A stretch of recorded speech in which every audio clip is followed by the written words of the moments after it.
Hello friends, मैं आकाश कुमार स्वागत करता हूं आप सभी का संकल्प क्लासेज में। वास्तविक संख्या का यह दूसरा वीडियो है।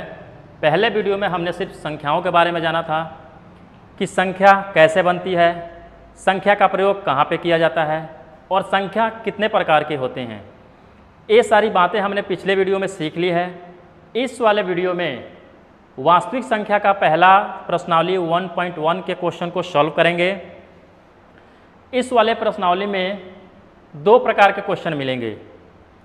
पहला प्रकार का क्वेश्चन मिलेगा जिसमें एचसीएफ निकालना होगा।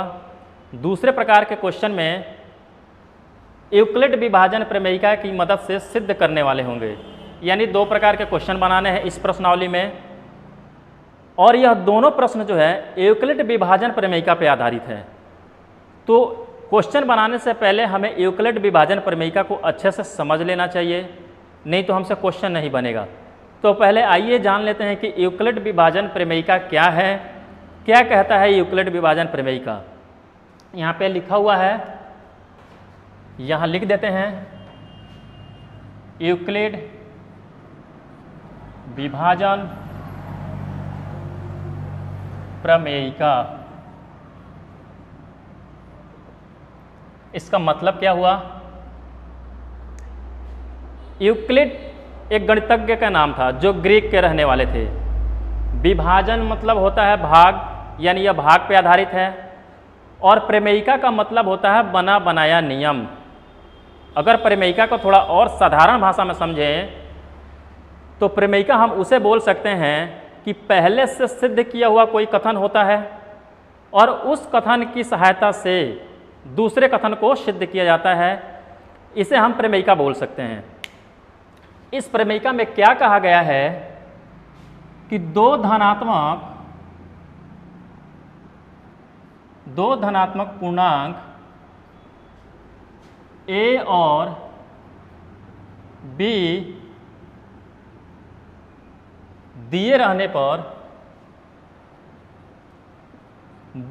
पर ऐसी अद्वितीय पूर्ण संख्याएं Q और R विद्यमान है कि A बराबर होता है BQ प्लस R के, जहाँ R जो है बड़ा होता है 0 से या बराबर होता है और छोटा होता है किससे? b से। यह बात लिखा हुआ है यूक्लिड विभाजन प्रमेयिका में। हो सकता है कि जो बातें बोर्ड पे लिखी गई हो उससे आपको समझ में नहीं आ रहा हो कि क्या बात लिखी हुई है। तो आइए इसे अच्छे से समझने का प्रयास करते हैं। कहा गया है कि अगर आपको दो धनात्मक पूर्णांक दे दिया जाए, यानी कि आपको कोई दो संख्याएं दी जाएं, तो उन दो संख्याओं की मदद से आप दो संख्याएं और निकाल सकते हैं जिनके बीच का संबंध इस प्रकार का होता है। समझ में आया? जैसे अगर हम यहाँ पे दो संख्याएं लेते हैं 15 और 20, दो संख्याएं ले लिए। अब इन दो संख्याओं में एक को मान लेते हैं एक को मान लेते हैं a और एक को मान लेते हैं b। a बड़ा होता है b से। क्या होता है? a बड़ा होता है, यानी a में भाग लगता है 20 से। तो यहाँ पे 15 से भाग लगा दिए 20 में, तो यह एक बार में जाएगा। 15 एकम 15, 5 शेषफल आया। हमारे पास पहले से दो संख्याएं थी 15 और 20। इन दोनों संख्याओं की मदद से हमें 1 भी मिला और 5 भी मिला। बचपन में जब हम भाग बनाया करते थे तो कैसे चेक करते थे कि हमारा भाग सही है कि नहीं?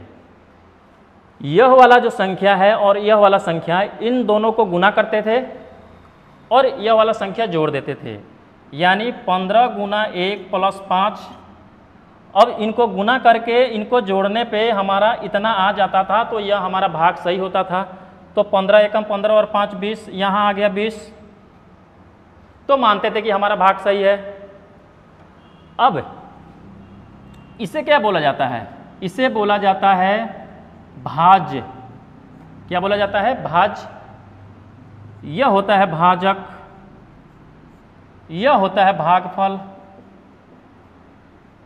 और यह होता है शेषफल।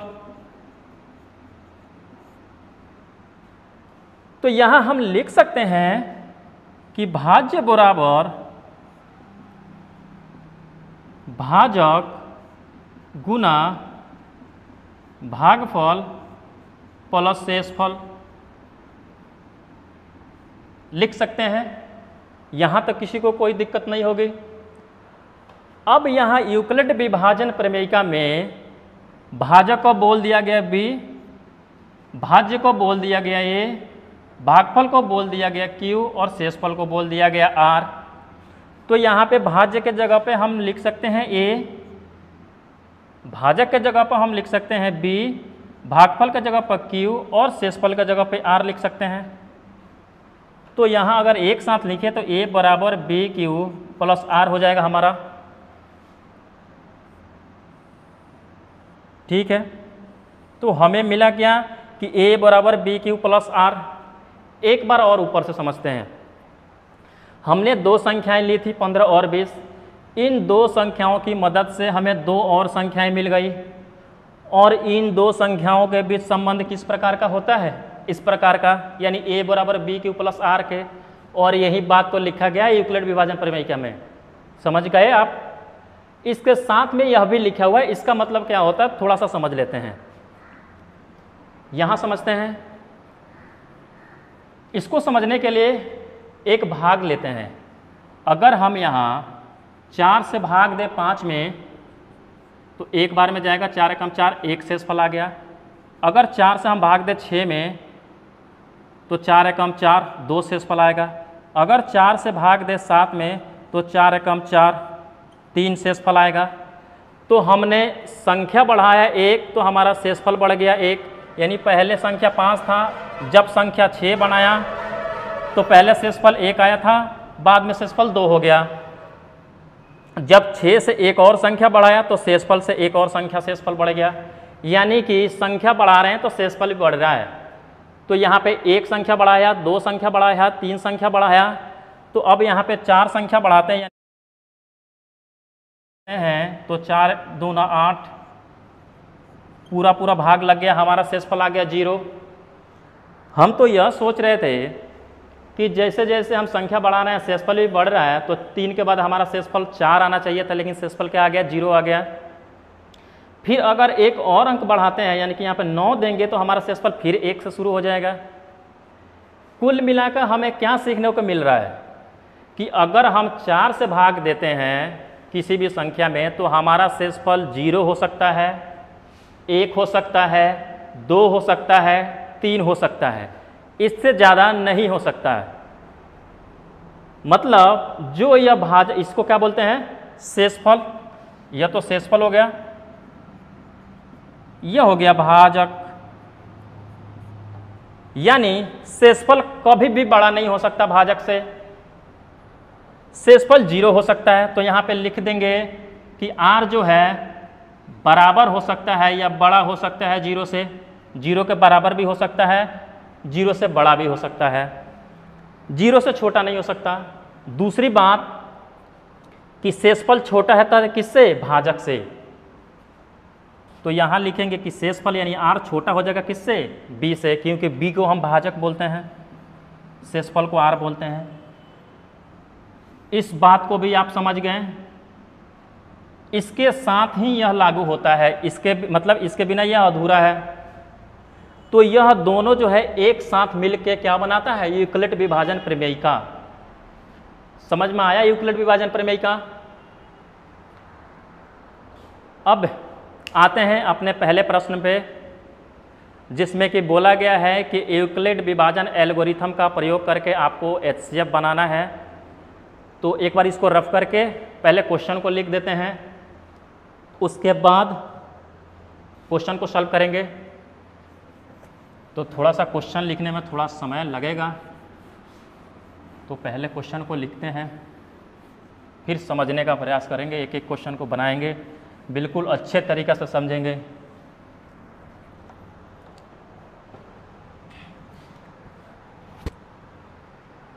क्वेश्चन में बोला गया है प्रश्नावली 1.1 का पहला प्रश्न,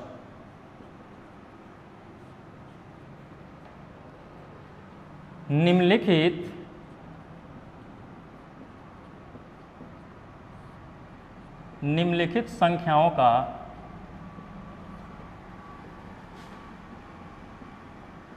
HCF ज्ञात करने के लिए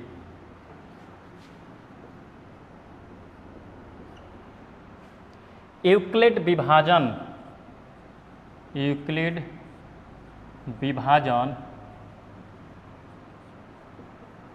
एल्गोरिथम का प्रयोग कीजिए। किसका प्रयोग करना है? यूक्लिड विभाजन एल्गोरिथम का। तो एल्गोरिथम क्या होता है? हमने पहले पढ़ा कि यूक्लिड विभाजन प्रमेय का। इस वाले में हमें मिल गया क्या? एल्गोरिथम। तो एल्गोरिथम क्या है? तो प्रमेयिका पे ही आधारित होता है एल्गोरिथम, और एल्गोरिथम की सहायता से हम HCF निकालते हैं। अगर इसको अपने बोलचाल की भाषा में हम समझना चाहें तो हम यह कह सकते हैं कि क्वेश्चन को स्टेप बाय स्टेप बनाने का जो प्रोसेस होता है उसे हम एल्गोरिथम बोल सकते हैं। जैसे क्वेश्चन को सॉल्व करने से पहले क्या करते हैं? क्वेश्चन को पढ़ते हैं, क्वेश्चन में क्या दिया हुआ है वह लिखते हैं, क्या सिद्ध करना है वह लिखते हैं, उसके बाद स्टेप बाय स्टेप क्वेश्चन को सॉल्व करते हैं। तो स्टेप बाय स्टेप क्वेश्चन को सॉल्व करने का जो प्रोसेस होता है उसे हम एल्गोरिथम कह सकते हैं।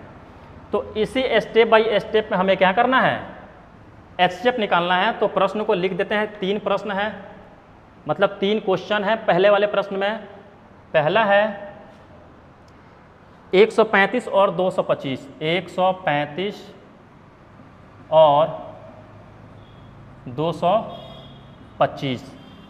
दूसरा क्वेश्चन है 196 और 38,220।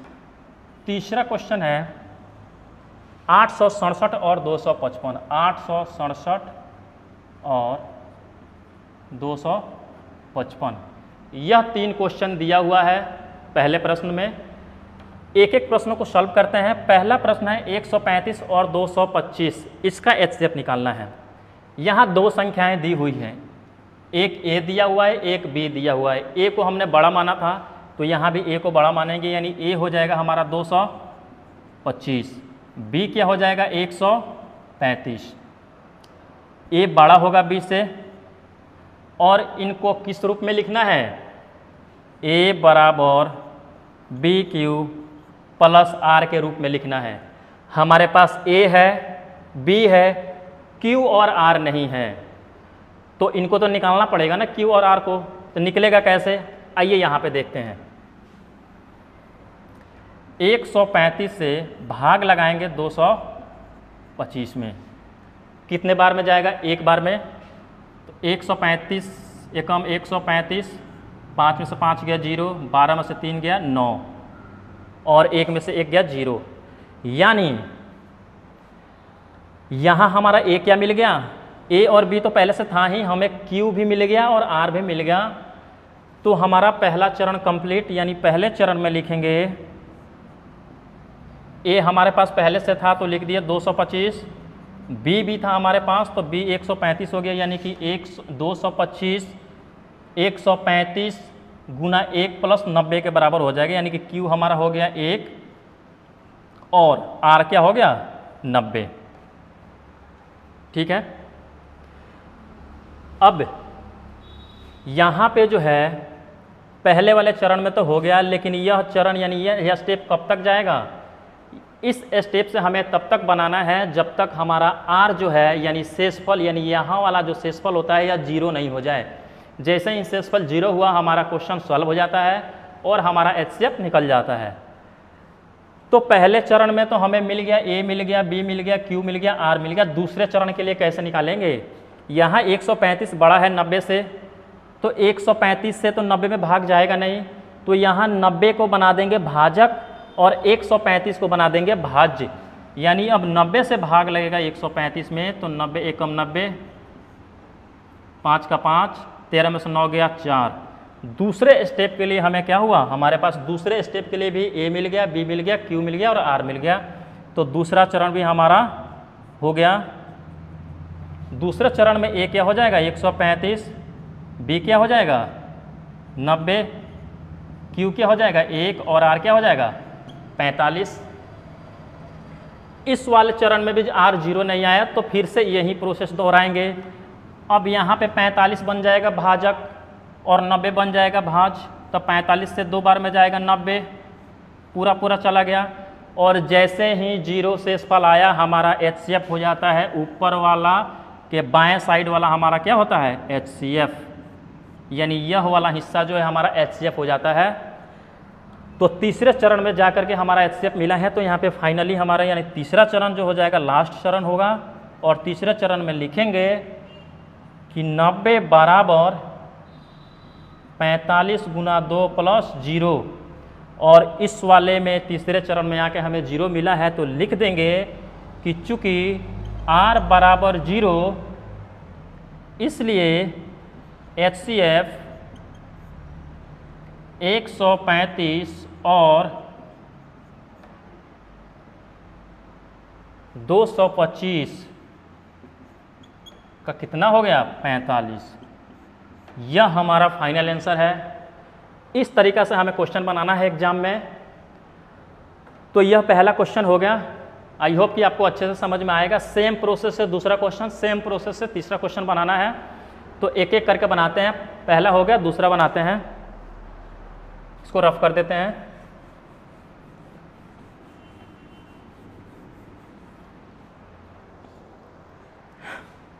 दूसरा क्वेश्चन दिया है 196 और 38,220।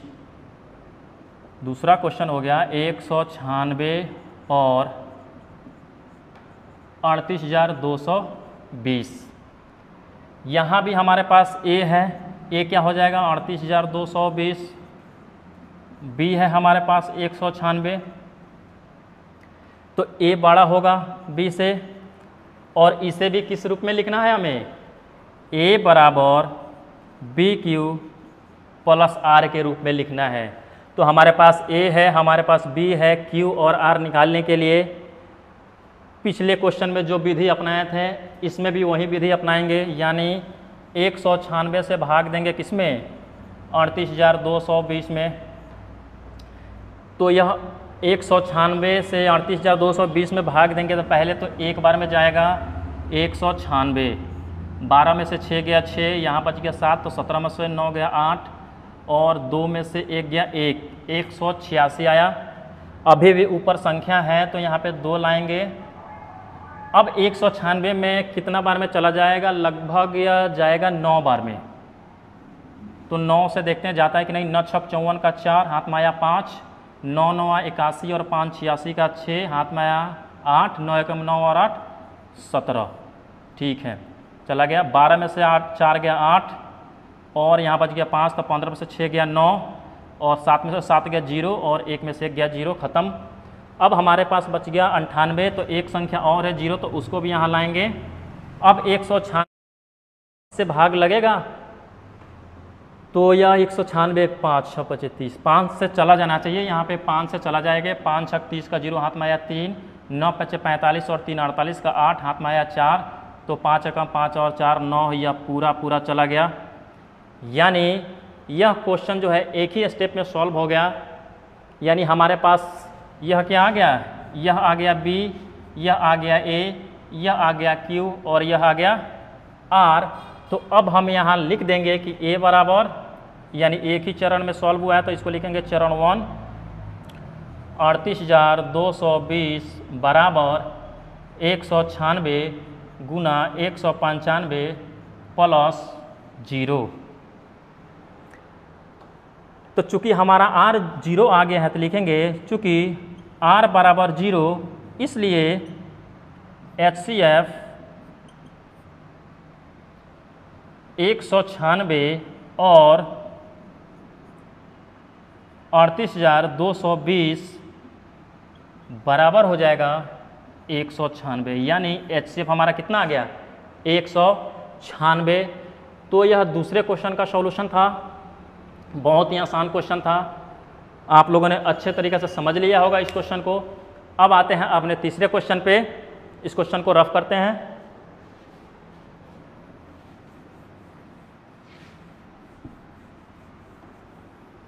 तीसरा क्वेश्चन है 867 और 255 का HCF निकालना है। तीसरा क्वेश्चन है 867 और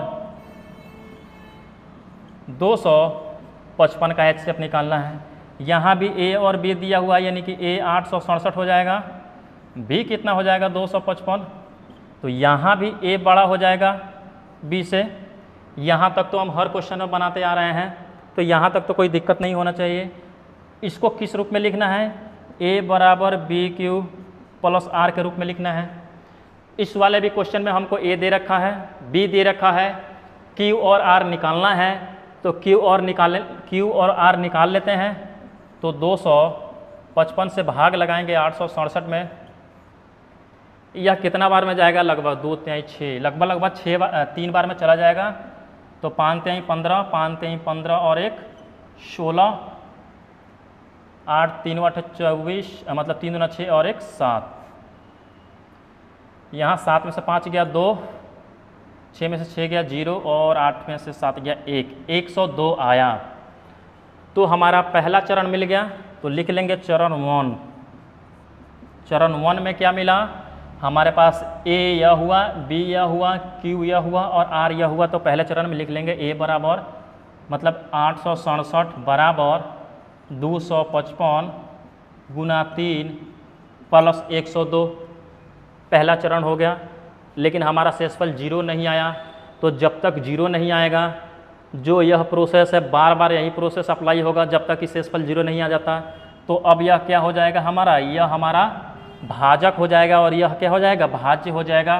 तो 255 में अब भाग लगेगा 102 से, तो 102 दूना 204 हो जाएगा। यहाँ पे 5 में से 4 गया 1, 5 का 5 और 2 में से 2 गया 0। दूसरे स्टेप के लिए भी हमें A मिल गया, B मिल गया, Q मिल गया और R मिल गया। तो दूसरे स्टेप में लिखेंगे चरण सेकेंड 255 बराबर 102 गुना 2 प्लस 51। 225 क्या है, A है, 102 क्या है, B है, 2 क्या है, Q है और 51 क्या है, R है।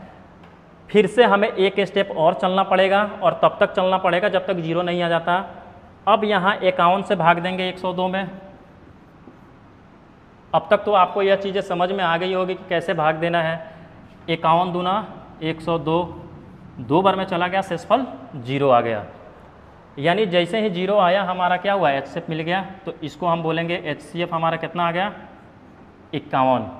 तो तीसरे स्टेप में यानी तीसरे चरण में हमें लिख देना है इसी बात को। तो चरण थर्ड में लिखेंगे 102 बराबर 51 गुना 2 प्लस 0। अब यहाँ चूँकि R बराबर 0, इसलिए HCF 867 और 255 का कितना हो जाएगा 51 हो जाएगा। तो यह था हमारा तीसरा क्वेश्चन। तीसरा क्वेश्चन भी हमारा सॉल्व हो गया। आई होप कि आपको ये तीनों क्वेश्चन समझ में आए होंगे। इससे रिलेटेड एक क्वेश्चन है जो कि उदाहरण में दिया हुआ है एनसीईआरटी के, बहुत ही इंपॉर्टेंट क्वेश्चन है। उस क्वेश्चन को भी सॉल्व कर लेते हैं और फिर जब इसके बाद नेक्स्ट वीडियो आएगा उसमें सिद्ध करने वाले क्वेश्चन बनाएंगे। तो इससे रिलेटेड क्वेश्चन को इसी वीडियो में ख़त्म कर लेते हैं, तो साथ साथ उदाहरण को भी बना लेते हैं। ये रहा उदाहरण का क्वेश्चन। यह प्रश्नावली 1.1 का HCF वाला उदाहरण है। क्वेश्चन में कहा गया है कि 4052 और 12576 का HCF यूक्लिड विभाजन एल्गोरिथम का प्रयोग करके ज्ञात कीजिए। यह क्वेश्चन भी पिछले क्वेश्चन की तरह ही है, सेम टू सेम क्वेश्चन है, कोई चेंजिंग नहीं है। यहाँ भी हमें दो संख्याएं दी हुई है, एक तो ए दिया हुआ है, ए कितना दिया हुआ है 12,576, बी दिया है हमें 4,052। यहाँ ए क्या हो जाएगा, बड़ा हो जाएगा बी से, और इसे हमें किस रूप में लिखना है, ए बराबर बी क्यू प्लस आर के रूप में लिखना है। हमारे पास ए है, बी है, क्यू और आर निकालना पड़ेगा। निकालना हम जानते हैं, तो क्या करेंगे, 4,052 से भाग देंगे 12,576 में। यह कितने बार में जाएगा, यह चला जाएगा 4 तिहाई 12, लगभग 3 बार में जाएगा। 3 दूना 6, 3 दूना 6 हो गया, 3 पचे 15, 15 का 15 और 4 तिहाई 12, ठीक है। 3 दूना 6, 5 तिहाई 15 और 3 चौका 12, ठीक है। 6 में से 6 गया 0, 7 में से 5 गया 2 और 5 में से 1 गया 4, 2 में से 2 गया 0 और 1 में से 1 गया 0। हमारे पास शेषफल कितना आया 420, भागफल कितना आया 3, और बी क्या आ गया हमारा 4,052 और 12,576 हमारा ए आ गया, यानी हमको चारों चीज़ें मिल गया। ए और बी तो पहले से दिया हुआ था, हमने क्यू और आर भी निकाल लिया। तो यहाँ पे हमें इस रूप में लिखना है, तो लिखेंगे चरण 1 में लिखेंगे कि 12,576 बराबर 4,052 गुना 3 प्लस 420। यहाँ तक तो आपको कोई समस्या नहीं हो रही होगी, मतलब कोई समस्या नहीं हुई होगी, आप बनाते आ रहे हैं इसी प्रोसेस से। अब एक स्टेप तो निकाल लिए, दूसरे स्टेप के लिए क्या करते थे, इससे भाग देते थे इसमें, तो दे देंगे भाग 4,052 में।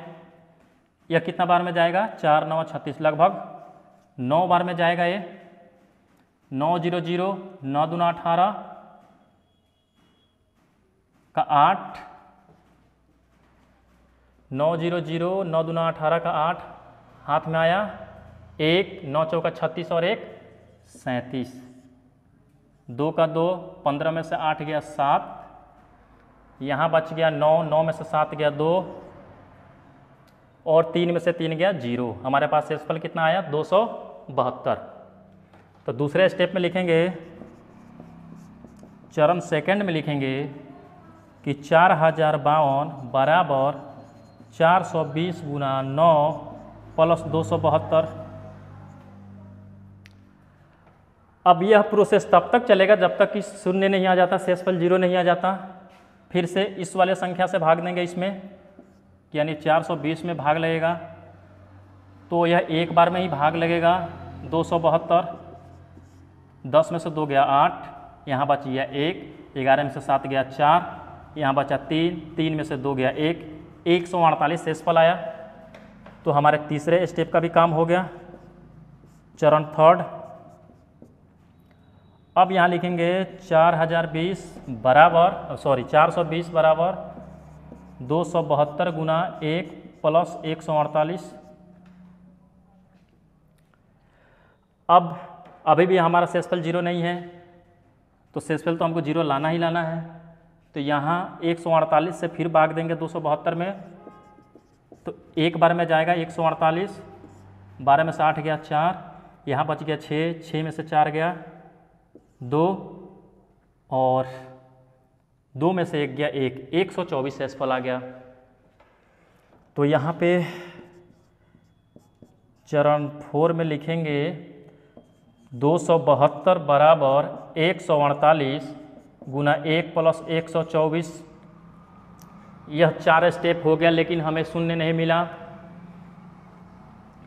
लेकिन हमको शून्य लाना है तभी हमें स्टेप मिलेगा। अभी और भाग दे के देखते हैं। तो 124 से अब भाग जाएगा 148 में, एक बार में और जाएगा 124, 8 में से 4 गया 4, 4 में से 2 गया 2। तो हमें चरण 5 के लिए भी मिल गया, यानी 148 बराबर 124 गुना 1 प्लस 24।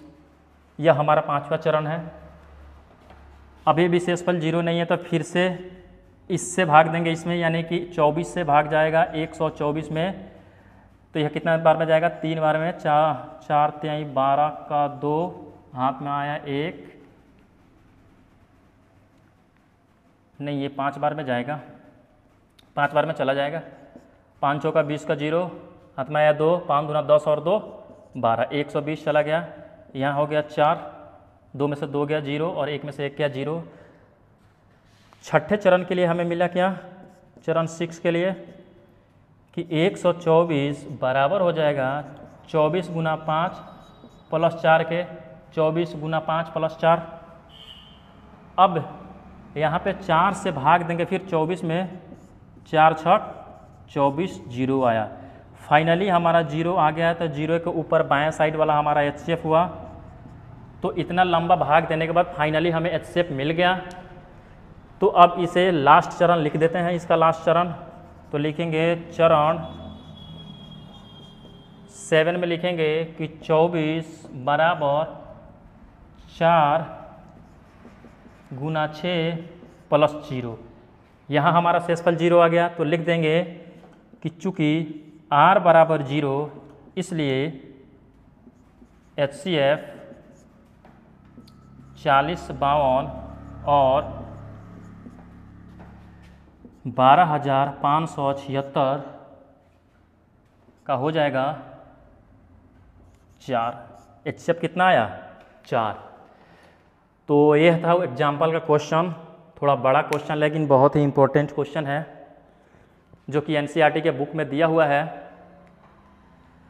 तो इस चैप्टर को यहीं पे समाप्त करते हैं और मिलते हैं अगले वीडियो में, जिसमें कि सिद्ध करने वाले क्वेश्चन को हल करेंगे। पहले अच्छे से समझेंगे क्वेश्चन को, फिर हल करेंगे। तो मिलते हैं अगले वीडियो में।